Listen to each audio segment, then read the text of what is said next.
ஏனென்றால் உன் பிறந்த நாள்.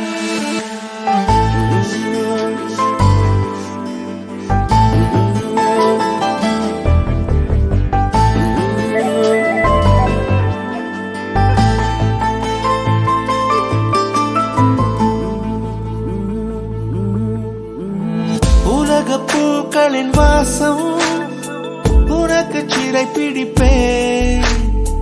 உலர்ந்த மேகத்தை கொண்டு நிலவின் கரை துடைப்பேன். ஏன்